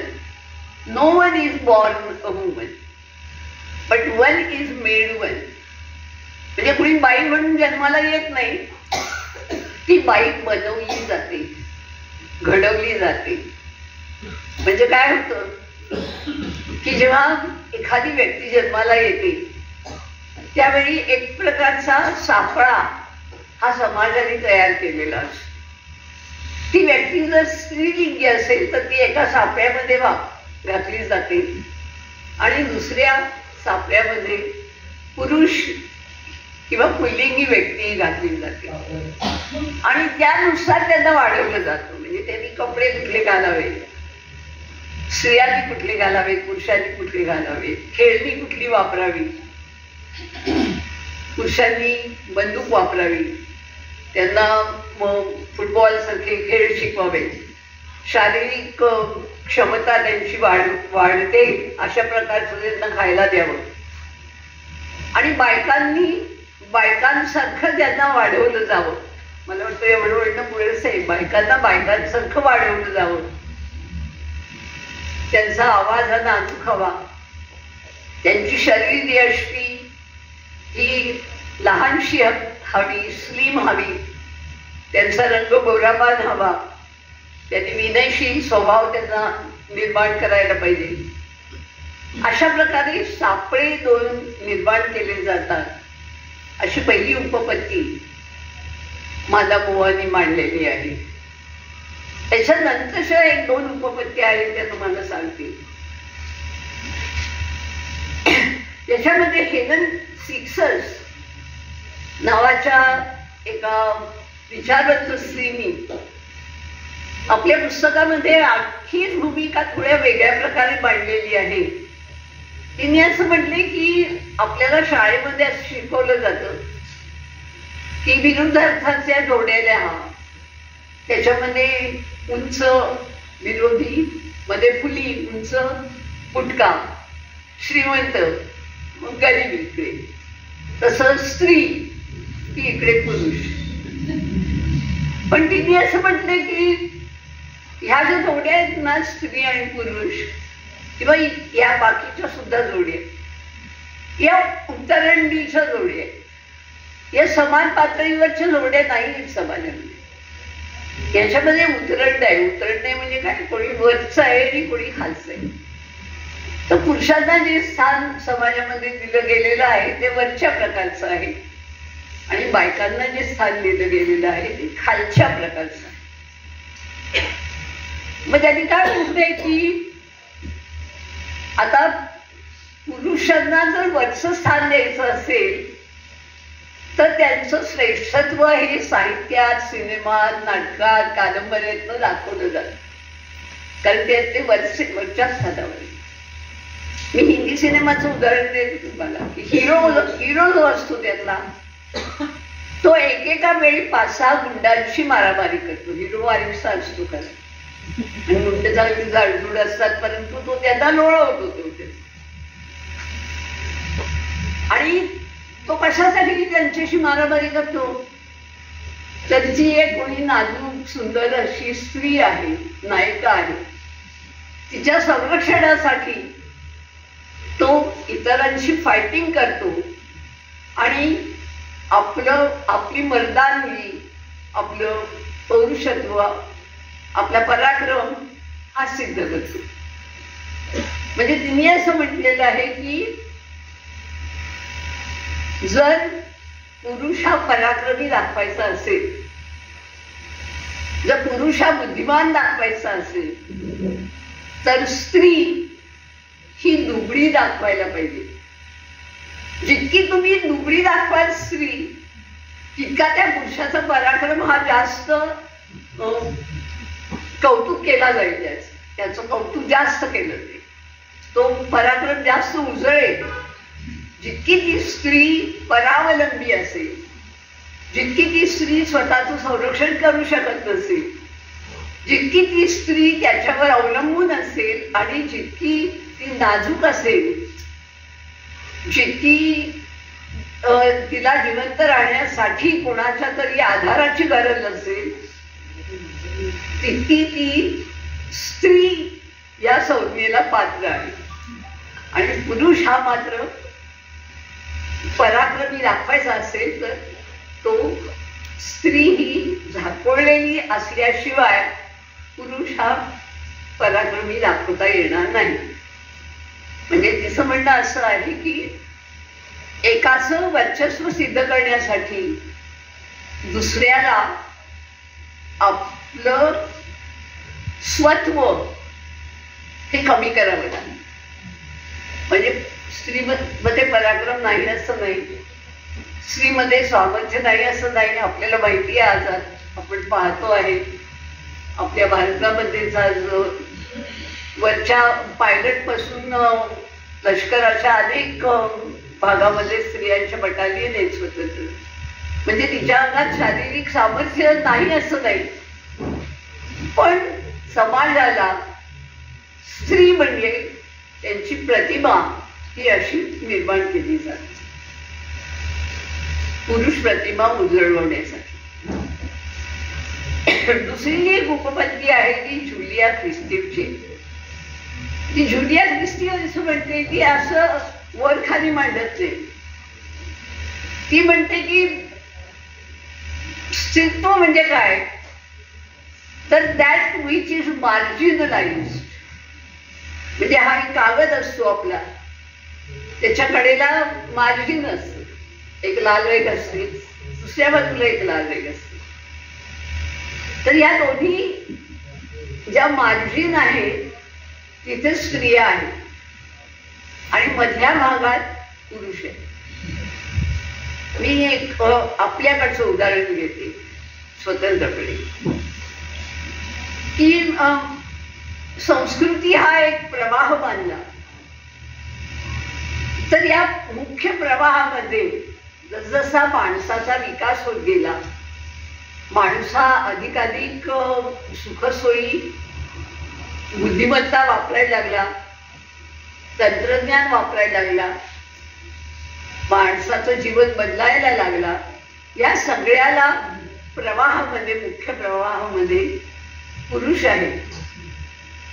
नदीच्या दोन काठावर या हे मधल्या संबंध प्रवाहामध्ये पुरुष आहे आणि दोन काठावर बायका आहेत.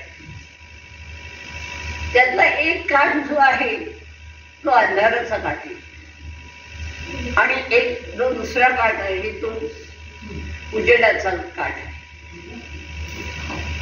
या अंधाराच्या काठावर कोण बायका आहेत आणि उजेडाच्या काठावर कोण बायका आहेत. उजेडाच्या काठावर पतिव्रता स्त्री आहे, ज्या पुरुषाशी एकनिष्ठ वागतात, ज्या वटसावित्री पुजतात, पती हाच परमेश्वर मानतात आणि जन्मोजन्मी हाच पती लाभावा म्हणून प्रार्थना करतात. त्या पतिव्रता स्त्रिया या उजेडाच्या काठावर. त्यानंतर माता स्त्री जेव्हा माता होते तेव्हा ती जास्त आदराला प्राप्त होते, विशेषतः मुलग्यांची माता होते तेव्हा माता ही उजेडाच्या काठावरची. त्यानंतर आपल्याकडे कुमारिका पूजनाची एक पद्धत आहे नवरात्रीमध्ये. छोटी कुमारिका, वयात न आलेली कुमारिका ही छोटी, ही कुमारिका ही एक उजेडाच्या काठावरची. या सगळ्या यांची अधिष्ठात्री कोण आहे तर यांची अधिष्ठात्री ही देवी आहे. मग ती दुर्गा देवीच्या स्वरूपात असेल, महिषासुरमर्दिनी असेल किंवा सरस्वती असेल, पण देवी ही यांची अधिष्ठात्री अशी देवता आहे. तेव्हा या उजेडाच्या काठावरच्या स्त्रियांना समाजामध्ये मान आहे, किंमत आहे. तुम्ही बघा, हळदी कुंकवाला बोलवलं गेलं तर विधवा बायकांना सवाष्ण बायकांना जेवायला बोलवलं जातं. मुद्दाम विधवा स्त्रीला कोणी बोलवत नाही. म्हणून दुसऱ्या काठावरच्या, अंधाराच्या काठावरच्या कोण बायका आहेत तर विधवा स्त्री आहे, परित्यक्ता आहे, ज्यांची संख्या महाराष्ट्रामध्ये प्रचंड आहे. परित्यक्ता स्त्री आहे, विधवा स्त्री आहे आणि घटस्फोटित आहे, प्रौढ कुमारिका आहे ज्यांची लग्न झाली नाही. आणि त्यांची अधिष्ठाती कोण आहे तर आपल्याकडे पुराणामध्ये ज्या राक्षसी होत्या, जाखिनी, त्राटिका वगैरे, या ही त्यांची अधिष्ठात्री अशी देवता आहे. तर स्त्रीवाद काय सांगतो?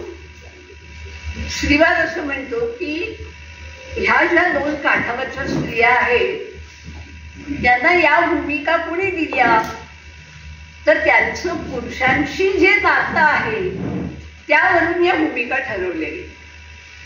म्हणजे व्यक्ती म्हणून त्यांना त्यांच्या या भूमिका ठरवल्या गेल्या नाही.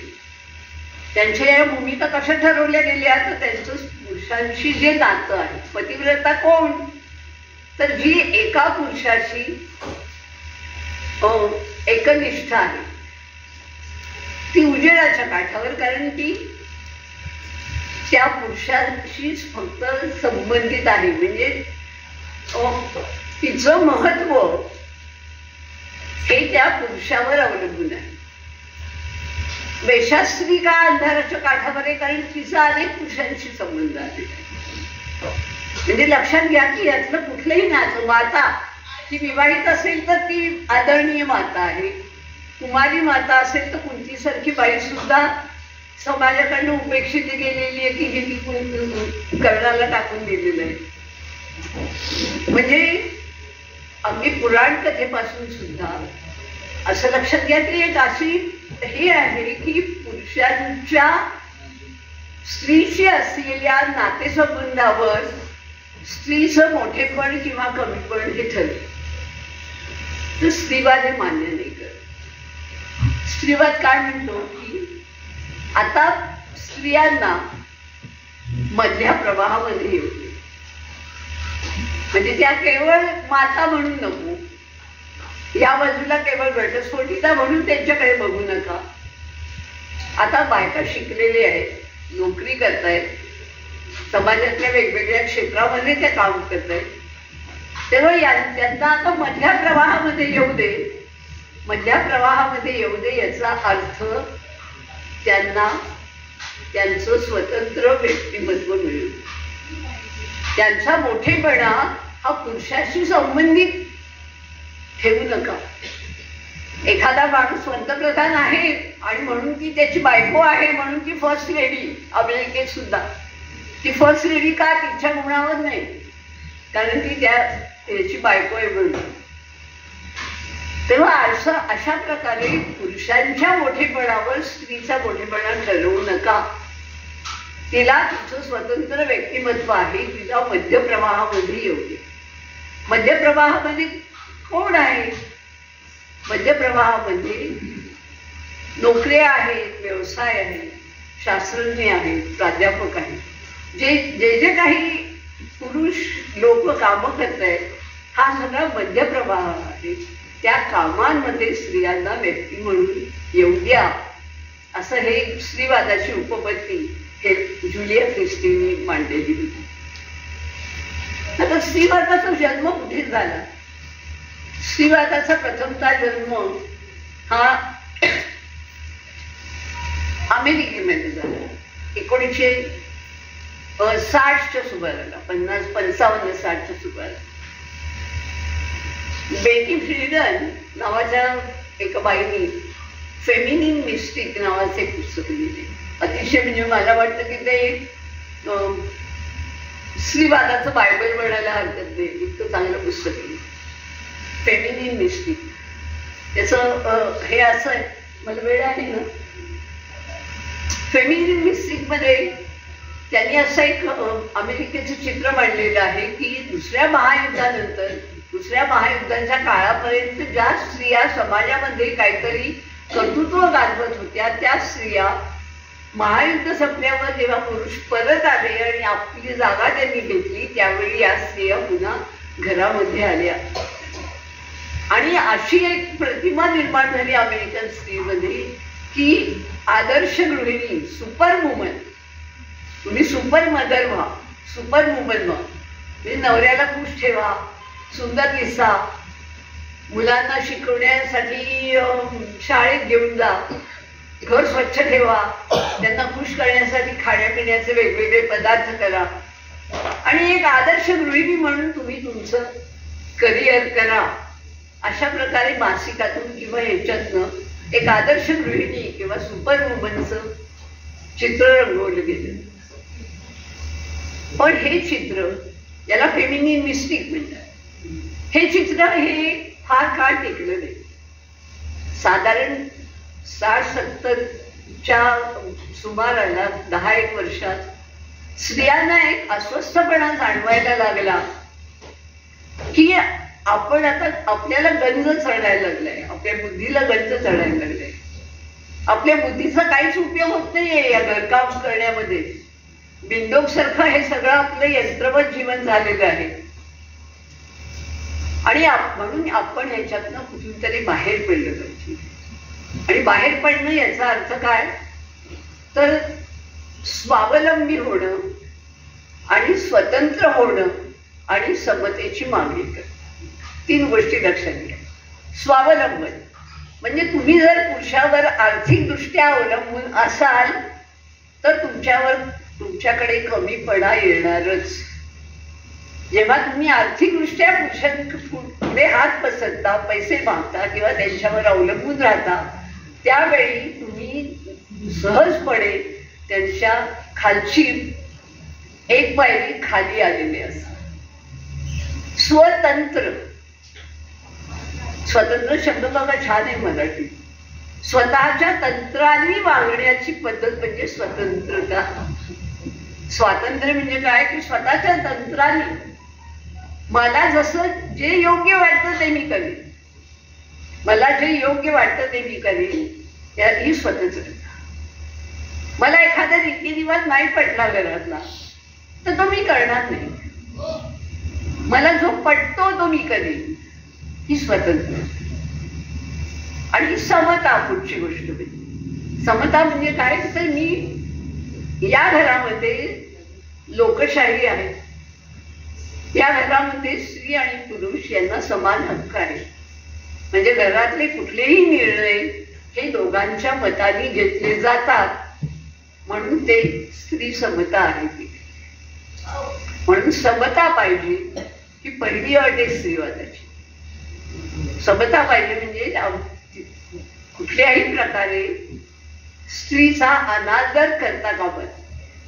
जो पदोपदी केला जातो, जो भाषेमध्ये सुद्धा केला जातो.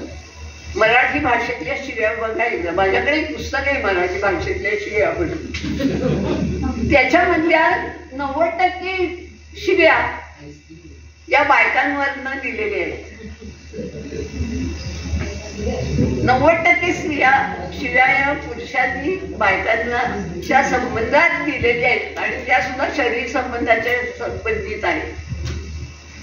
भाषेमध्ये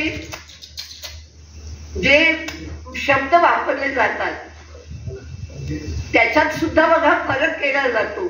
तो डोंगर असतो आणि ती टेकडी असते, तो डोंगर असतो आणि ती टेकडी असते. मराठी भाषेतल्या आता प्रेमकविता आपण ऐकल्यात काही.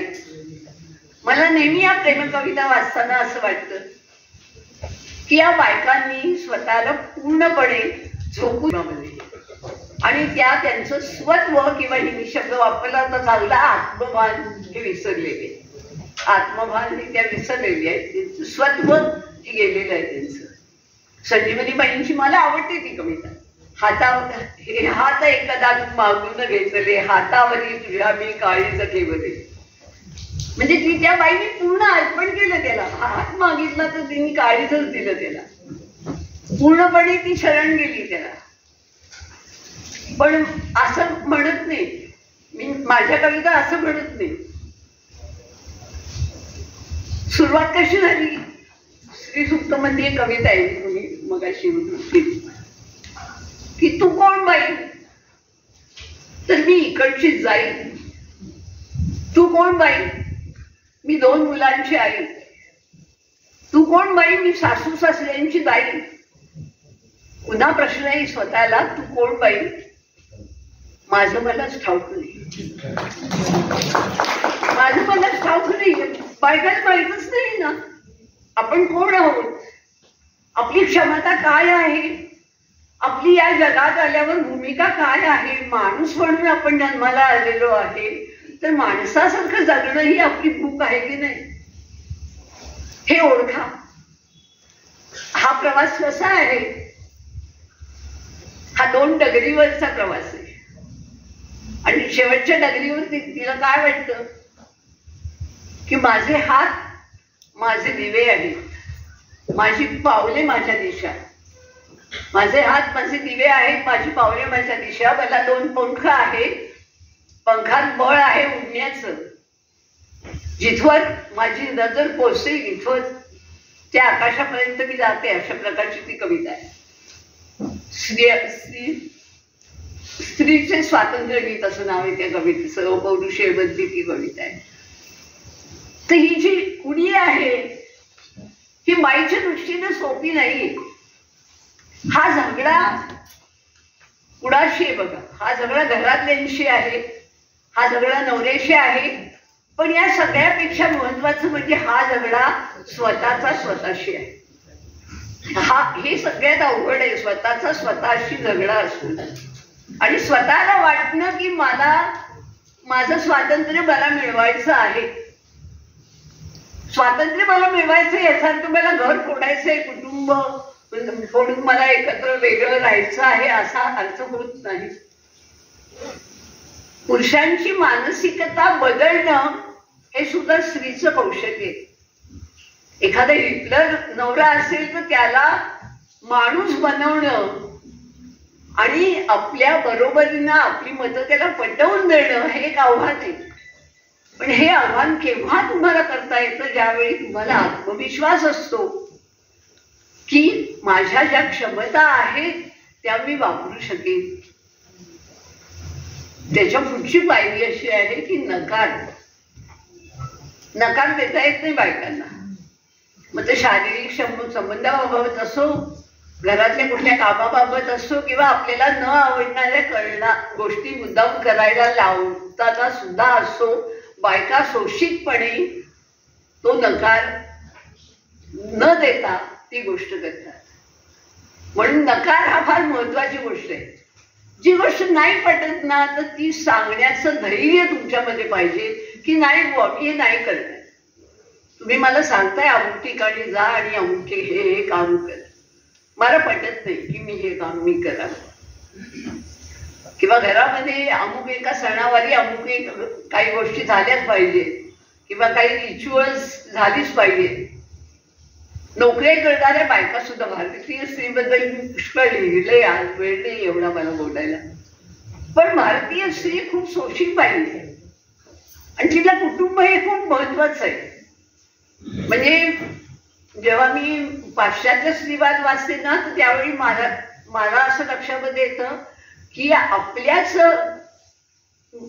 बायकांनी जी इंग्लिशमध्ये पुस्तकं लिहिली आहे त्याच्यात त्यांनी असं लिहिलंय की भारतीय स्त्रीवादी नाहीच आहे. भारतीय स्त्री ही अतिशय परावलंबी, दुबळी, भावनाशील, रडवी, हळवी अशी स्त्री आहे. असं चक्क आपल्याच बायकांनी लिहिलेलं आहे. पण मला आता हे पटत नाही. चित्र आता बदलायला लागलेलं आहे, आपल्याला माहिती आहे. जसजशा स्त्रिया वेगवेगळ्या क्षेत्रामध्ये प्रवेश करायला लागलेली आहे, पुढची पिढी बघा, आपल्या पुढची पिढी ती आपल्यासारखं पटकन घोषितपणे सगळं मान्य नाही करणार. ती पुढची पिढी आता नकार द्यायला शिकलेली आहे. म्हणून ती काही वाह्यात पिढी झालेली आहे बायकांची असं नाही. उलट त्यांना त्यांच्या सामर्थ्याचा साक्षात्कार झालेला आहे. आणि जर राष्ट्र पुढे जायचं असेल तर भाषणाला नाव दिलं होतं की अर्धे आकाश. अर्ध आकाश ही बायकांची जगातली संख्या निम्मी आहे, तेव्हा अर्ध आकाश हे बायकांचं आहे आणि अर्ध आकाश हे पुरुषांचं आहे. तेव्हा बायकांच्या अर्ध्या आकाशावर पुरुषांनी आक्रमण केलेलं आहे, ते बाजूला करून अर्ध आकाश तरी आपल्यासाठी खुलं करणं म्हणजे स्त्रीवाद समजा. एक उपमा द्यावीशी वाटते बघा, पटली का? माझ्या हातात आता बांगड्या राहिली, एकच बांगडी, पण 2 बांगड्या एकमेका पुढे धरा अशा. त्या 2 बांगड्या एकमेक किंवा 2 वर्तुळं साधी आपण काढू, 2 वर्तुळं काढूया. एक वर्तुळ असं आणि त्याच्याच मध्ये दुसरं वर्तुळ. या वर्तुळामध्ये काय होतं बघा, एक भाग सामायिक राहतो बदला, ह्या वर्तुळाचा अर्धा भाग आणि त्या वर्तुळाचा अर्धा भाग असं सामायिक राहतं. म्हणजे जगातले जे काही अनुभव आहेत ते स्त्री पुरुषांना समान आहेत. स्त्री असो अगर पुरुष असो, काही अनुभव हे प्रत्येकाला समान अनुभव आहे. हा मधला भाग आहे. त्यातला जो दुसरी एक उभी कोर आहे ती पुरुषांनी पुरुष म्हणून घेतलेल्या अनुभवांची कोर आहे आणि इकडची जी कोर आहे ती स्त्रियांनी स्त्री म्हणून घेतलेल्या अनुभवांची कोर आहे. थोडं साहित्याकडे येते की असं म्हटलं जातं की पुरुषांची जी कोर आहे त्या कोरीनी बायकांच्या ह्या कोरीवर आक्रमण केलेलं आहे. याचा अर्थ काय की पुरुषांनी जसं लिहायला शिकवलं तसं बायका लिहित गेल्या. सुरुवातीच्या काळामध्ये जेव्हा बायका आडाडी होत्या, त्यांना अक्षर ओळख सुद्धा नव्हती किंवा जगाचे काही अनुभव नव्हते, त्यावेळी जसं पुरुष सांगत गेले त्याप्रमाणे बायका शिकत गेल्या, त्याप्रमाणे त्या लिहित गेल्या. पण स्त्रीवादी साहित्य कुठलं तर स्त्रीवादी साहित्य हे स्त्रियांचे अनुभव, स्त्री म्हणून असलेले स्त्रियांचे अनुभव जे मांडते ते स्त्रीवादी साहित्य. म्हणजे बघा, मी एक शब्द वापरते, कुठलीही स्त्री ही बाई आहे म्हणून स्त्रीवादी होत नाही. म्हणून बाई लिहिते आणि बाई म्हणून लिहिते याच्यात फरक आहे. बाईनं लिहिलं हे कुणी लिहू शकत. निर्दा हे प्रेमगीत हे बाईनं लिहिलेलं आहे, तिच्या अनुभवामधनं त्यांनी ते लिहिलेलं आहे. पण जेव्हा स्त्री ही स्त्रीचे अनुभव फक्त जे पुरुषांना कळणार नाही असे अनुभव जे मांडते त्यावेळी ते स्त्रीवादी साहित्य होते. पुलंसारख्या माणसाला, इतक्या प्रतिभावान माणसाला सुद्धा ज्या बायकोचा कायम सहवासात असलेल्या बायकोची मानसिकता कळू शकली नाही,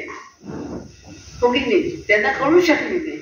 म्हणजे बाई म्हणून त्यांचे जे काही अनुभव आहेत किंवा त्यांचं जे काही विश्व आहे ते त्यांनी आहे मनोहरतरीमध्ये मांडलं. किंवा बाळणपणाचं की मी पुस्तक, तुम्ही म्हणा की हे काय पुस्तक दिले आम्हाला बाळणपण, आता आम्ही सगळे याच्यातनं बाहेर पडलोय, तर ते तसं पुस्तक नाहीये. ते बाळणपणाबद्दलचं पुस्तक नाहीये, ते पुस्तक स्त्रीवादी आहे. ते पुस्तक तुम्हाला सांगतं की ह्या वर्षभराच्या काळामध्ये निवड गेलेल्या काळापासून ते मूल 3 महिन्याचं होईपर्यंत बाईची घरातली पोझिशन आणि मनस्थिती कशी असते आणि घरात त्यांच्या आणि पुरुषांच्या त्याच्याबद्दलच्या प्रतिक्रिया कशा असतात हे एका बाजूला ही कथा सांगते आणि दुसऱ्या बाजूला बाळणपण ही जी काही क्रिया आहे ही गेल्या 100 वर्षामध्ये कशी 3 पिढ्यामध्ये बदलत गेलं त्याचं स्वरूप, त्याचं एक डॉक्युमेंटेशन या पुस्तकामध्ये आहे. म्हणून मी हे स्त्रीवादी पुस्तक आहे असं म्हणते. त्याच्यामध्ये मी डॉक्टर नाहीये, डॉक्टर शोळकींसारखी, त्यामुळे मला काही त्यातला शारीरिक भाग माहीत नाही, पण ह्याच्यामध्ये 150 स्त्रियांच्या मुलाखती मी घेतल्यात आणि लेख घेतलेले आहेत आणि त्यांची मनस्थिती काय असते या काळामध्ये त्याचा शोध घेण्याचा प्रयत्न केला. म्हणून असं म्हटलं जातं की स्त्रीचं लेखन म्हणजे लहान मुलाची शी शिव किंवा स्त्रीचं मासिक धर्म, स्त्रीचं बाळणपण असे जे फक्त स्त्रियांचे अनुभव आहेत की जे पुरुषांना कळत नाही ते स्त्रियांनी साहित्यामधून मांडणं हे स्त्रीवादी साहित्य. आणि दुसरी एक गोष्ट स्त्रियांनी केली, मेघना पेठेचं साहित्य आपण वाचा, दुसरी गोष्ट स्त्रियांनी केली ती म्हणजे त्यांनी भाषेचे जे स्टिग्मा होते ते मोडले. बायकांनी जी भाषा वापरू नये असं आपल्याकडे काही आहे की हे शब्द बायकांनी वापरू नये असं आहे ठरलेलं, नकळत ठरलेलं आहे की हे शब्द बाईच्या नोंदी शोभत नाही. ते न शोभणारे सुद्धा शब्द ती वापरते. म्हणून ती म्हणजे ती बंधनं जी आहेत ती तोडते की जे मला योग्य वाटतंय तिथे बसवण्यासाठी शब्द ते मी वापरते. म्हणून भाषिक जी बंधनं आहेत ती स्त्रियांनी तोडली. बाळणपण बोल अनुभवाच्या सगळ्या पुस्तकातनं किंवा बायकांविषयी बरेच काही या माझ्या पुस्तकातनं मी फॉर्म हा शब्द जो आहे पुस्तकाचा हे जे पुरुषांनीच तयार केलेले आहेत, कादंबरी आहे, कथा आहे, कविता संग्रह आहे, ललित वैचारिक म्हणून भाग आहे, समीक्षा आहे, ह्याच्यापेक्षा वेगळे काही वाङ्मय प्रकार शोधावेत असं स्त्रियांना वाटायला लागलं आणि तसे प्रकार त्यांनी शोधलेले आहेत. शांता शेळकेंचं एक पाली नावाचं पुस्तक आहे, एकेका पानाचंच त्याच्यामध्ये हे आहे. हे प्रकार कशात बसवणार तुम्ही? मी जेव्हा एखादा सरकारी फॉर्म भरायला लागते ते पारितोषिकासाठी नेहमी फॉर्म येतात भरून द्या म्हणून, तर त्याच्यात हे केलेले असतात, विभाग केलेले असतात, कथा कादंबरी समीक्षा कशात तुमचं पुस्तक बसते. माझ्या असं लक्षात येतं की माझं पुस्तक कशातच बसत नाही, त्याच्या पलीकडेच आहे हे पुस्तक. तर असं हे नवनवीन क्षेत्र शोधत जाणं हा एक सुद्धा स्त्रीवादी साहित्यिकांपुढे, आपल्यापैकी अनेक जणी स्त्री साहित्यिक आहेत तिथे, मला ऐकून आनंद झाला. तर हे नवी क्षितिज शोधत जाणं ही गोष्ट खूप महत्वाची आणि ती नीटपणे समाजापुढे मांडणं, याच्यासाठी जो आत्मविश्वास पाहिजे तो आत्मविश्वास मिळवणं, स्वतःशी स्वतः झगडून मिळवणं ही गोष्ट महत्वाची. भांडण फक्त समाजाशी नाही, कुटुंबाशी नाही, राजकारणाशी नाही, भांडण स्वतःशी आहे. आपल्याला जे पचतं, आपल्या ज्या क्षमता आहेत त्यांची ओळख आपल्याला व्हायला पाहिजे. म्हणून मी कोण बाई माझं मला ठाऊक नाही हे उत्तर नको आहे. आता माझं मला माहिती आहे की मी कोण आहे आणि मी कोण होऊ शकते, अशाकडे आपली वाटचाल व्हायला पाहिजे. बोलण्यासारखं खूप आहे पण मला किती सरांचा धाक आहे, खरं म्हणजे भारतीय स्त्रीबद्दल बोलायचं आहे. पण आता थांबते, एकच गोष्ट फक्त सांगते थांबते की आज आपण असं म्हणतोय की अनेक क्षेत्रामध्ये स्त्रिया आहेत, पण लक्षात घ्या की माझ्या असं लक्षामध्ये आलं की स्त्रिया एक समाजाच्या प्रत्येक व्यवसायामध्ये एक पिरॅमिड सारखी किंवा डोंगरासारखी कल्पना केली तर स्त्रियांची संख्या ही वरवर जाताना कमी होत जाते. मी शिक्षण क्षेत्रातलं उदाहरण घेते, मी तिथली आहे म्हणून, की अंगणवाडी किंवा बालवाडी असते ना तिथे 100% बायका असतात. प्रायमरी शाळेमध्ये सुद्धा 90% बायका आहेत. हायस्कूलमध्ये हे प्रमाण थोडं कमी होतं, शिक्षक पण आहेत आणि शिक्षिका पण आहेत. कॉलेजमध्ये गेला की प्राध्यापक म्हणून सुद्धा हे प्रमाण बऱ्यापैकी हे कमी व्हायला लागतं. प्राध्यापक बायका कमी आणि प्राध्यापक पुरुष जास्त असं प्रमाण व्हायला लागतं. माझं कॉलेज मुलींचं कॉलेज होतं तरी सुद्धा. त्याच्यानंतरची जी आहे विद्यापीठातलं विभाग प्रमुख, व्हाईस चान्सलर, डीन, ह्यामध्ये बायकांचं प्रमाण नगण्य आहे, अपवादात्मक आहे. अक्षरशः नगण्य आहे, अपवादात्मक आहे. SNDT ही माझी मुलींचंच युनिव्हर्सिटी असल्यामुळे बाई व्हाईस चान्सलर बाई होते, किंवा मुंबई विद्यापीठामध्ये देशमुख बाई होत्या. ही 1-2 उदाहरणं सोडली तर अपवादात्मक दृष्ट्या कुठेही व्हाईस चान्सलर म्हणून, किंवा आता शांतीश्री पंडित याच्यामध्ये गेलेले आहेत JNU मध्ये, अशी अपवादात्मक उदाहरणं सोडली तर बायकांचं प्रमाण हे प्रत्येक क्षेत्रामध्ये कमी होतं. हे मी पोलीस क्षेत्रामध्ये पाहिलं, हे मी डॉक्टरी क्षेत्रामध्ये पाहिलं सर. सुपर स्पेशालिस्ट किंवा सर्जन बायका, हार्ट ट्रान्सप्लांट करणाऱ्या बायका, हृदयाच्या शस्त्रक्रिया करणाऱ्या बायका, डॉक्टर बायका यांची संख्या अतिशय कमी आहे. जे गायनोकॉलॉजिस्ट, दंतवैद्य, नेत्रतज्ञ वगैरे बायका इथपर्यंत असतात, पण जे सुपर स्पेशालिस्ट काही सर्जरीज आहेत तिथं मात्र बायकांचं प्रमाण नगण्य आहे. याचं कारण असं आहे की बायकांना अजूनही घर सुटलेलं नाही. माझी मैत्रीण भूलतज्ञ आहे, तिने मला एकदा सांगितलं की त्या पुस्तकामध्ये हे आहे स्त्री एक बहुरूप दर्शन म्हणून पुस्तक आहे माझं, त्याच्यात तिने अनुभव सांगितलेला आहे की भूल उतरेपर्यंत आम्हाला थांबावं लागतं, आणि जर एखाद्याची भूल उतरायला उशीर झाला, ऑपरेशनच्या वेळी जर वेळ लागला, तर माझं निम्म लक्ष माझा मुलगा शाळेतनं आला की नाही, त्या बाईने त्याला काही खायला दिले की नाही, घराचं कुलूप त्याला उघडता आलं की नाही, ह्याच्याकडे माझं निम्म लक्ष असतं. असं जर असेल तर बाई इतक्या वर्षा पोचला जाणार कशी? मग अशा बायका आयदर म्हणतात की लग्नच नको करायला किंवा मुलंच नको होऊ द्यायला, अशी सुद्धा वृत्ती त्याच्यामुळे निर्माण होते. त्यामुळे खूप अडथळे आहेत अजूनही बायकांच्या समता येण्यासाठी, खूप अडथळे आहेत, पण ते बायका कधी ना कधी पार करतील अशी अपेक्षा करते आणि थांबते. सगळ्यांना पुन्हा एकदा मनपूर्वक धन्यवाद देते. समूहाचे हे दुसरे साहित्य संमेलन आहे आणि या साहित्य संमेलनाचे हा 3रा कार्यक्रम आहे. त्या कार्यक्रमाला उपस्थित असलेले आमचे मार्गदर्शक, महाराष्ट्र साहित्य परिषद पुण्याचे कार्यवाह श्री चिटणीस, ज्येष्ठ पत्रकार संपादक श्रीकांत कात्रे सर,